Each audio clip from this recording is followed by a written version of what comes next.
Baik sahabat PAI kelas 12, kita masuk kepada video ketiga. Jadi video ketiga ini kita tuntaskan aja ya biar nggak terlalu banyak video gitu.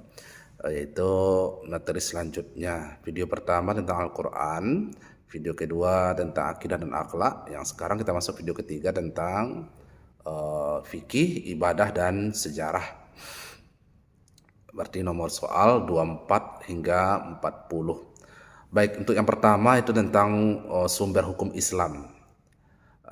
Al-Quran, hadis, harus paham konsepnya Al-Quran dan hadis, definisinya, kemudian kedudukan mereka antara Al-Quran dan hadis itu. Kalian harus bisa memilihnya gitu. Ini kedudukan Al-Quran atau hadis itu. Bisa dipahami ya. Kemudian selanjutnya tentang zakat. Tentang zakat ini ya, konsep zakat harus tahu, pengertian zakat, pembagian zakat, kemudian kapan dibayarkan zakat itu harus paham. Kemudian terakhir hikmahnya. Apa hikmahnya? Kenapa kita harus berzakat? Seperti apa hikmahnya ya? Kemudian selanjutnya tentang merawat jenazah.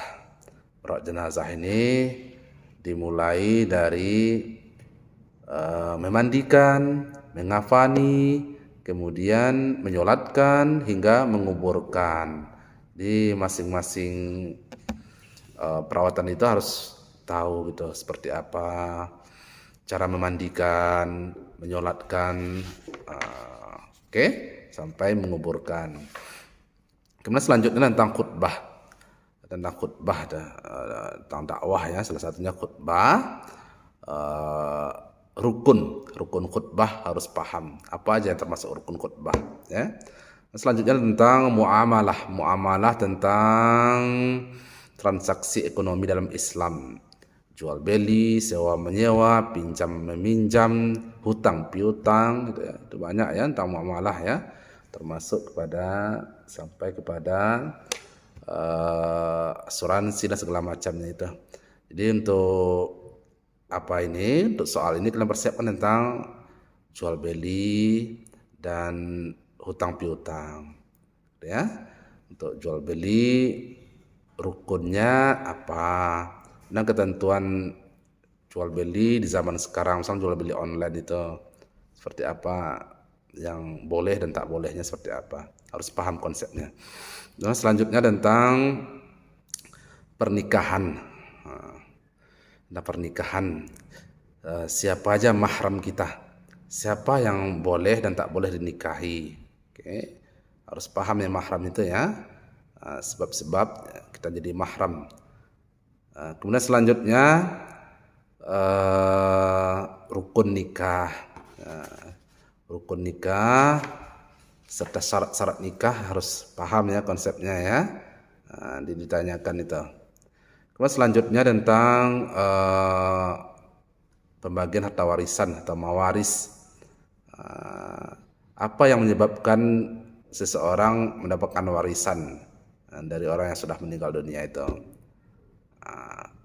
Apa sebab? Ada 3 sebab itu ya. Ada 3 sebab: nasab, pernikahan, dan wala itu ya. Kita harus paham ketiga-tiganya itu. Jadi kalau ya, dia akan ada kata-kata sebagai pengecoh soal, kan harus hati-hati gitu ya, yang sampai terjebak gitu. Fokus gitu ya.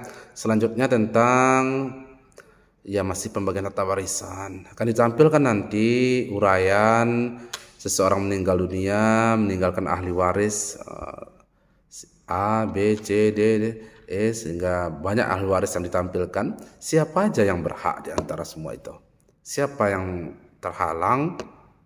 Siapa yang tidak terhalang? Yang ditanyakan yang tidak terhalang nanti ya. Atau yang terhalang boleh juga dipahami lah ya konsepnya itu ya. Atau yang terhalang oleh siapa gitu. Seperti itu. Itu harus paham.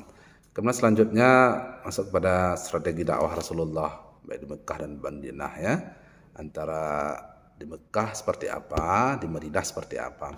Langkah-langkah pertama dilakukan Rasulullah setelah hijrah di Madinah itu apa gitu. Oke, selanjutnya tentang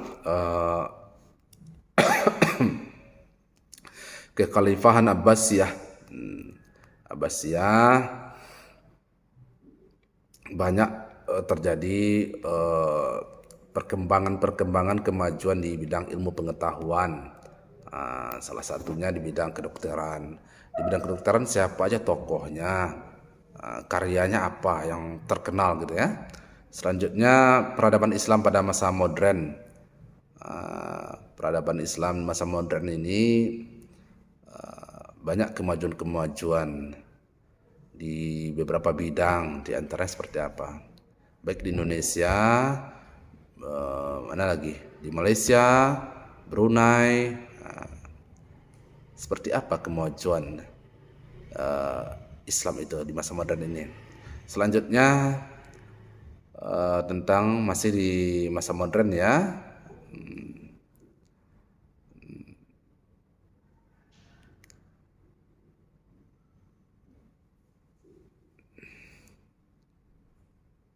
Ya, perbedaan perkembangan Islam pada masa modern dengan masa sekarang. Apa perbedaannya gitu. Paham lah ya masa sekarang ini seperti apa dengan canggihnya teknologi gitu ya. Bagaimana perbedaannya dengan masa modern yang lampau ya. Kemudian perkembangan Islam di Indonesia. Perkembangan Islam di Indonesia atau di Nusantara, masuknya Islam ke Nusantara itu melalui jalur apa? Apakah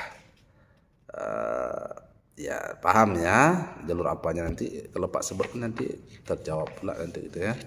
Kemudian masuk Islam di Indonesia secara berkala, secara bertahap ya, tidak sekaligus gitu. Hal-hal yang mempengaruhi ada strategi dakwah Islam itu sampai menyebar di seluruh Indonesia. Seperti apa strateginya? Kemudian peradaban Islam di dunia dengan lahirnya ilmuwan-ilmuwan di berbagai bidang dan juga faktor-faktor lainnya. Apa faktornya gitu. Kemudian selanjutnya tentang kemunduran, bagaimana kemunduran Islam, penyebabnya apa gitu. Habis ya, ada 40 soal aja. Kayaknya itu ya untuk dapat dipelajari kembali biar mudah. Pak kasih tahu kisi-kisinya biar kalian fokus untuk memahami materi-materi itu dengan tujuan sukses. Sukses ujiannya, berkah ilmunya. Oke, demikian dulu. Jangan lupa di subscribe, like, komen, dan share sebanyak-banyaknya. Terima kasih. Selamat menjalankan ibadah puasa 1444 Hijriah. Mohon maaf lahir dan batin. Assalamualaikum warahmatullahi wabarakatuh.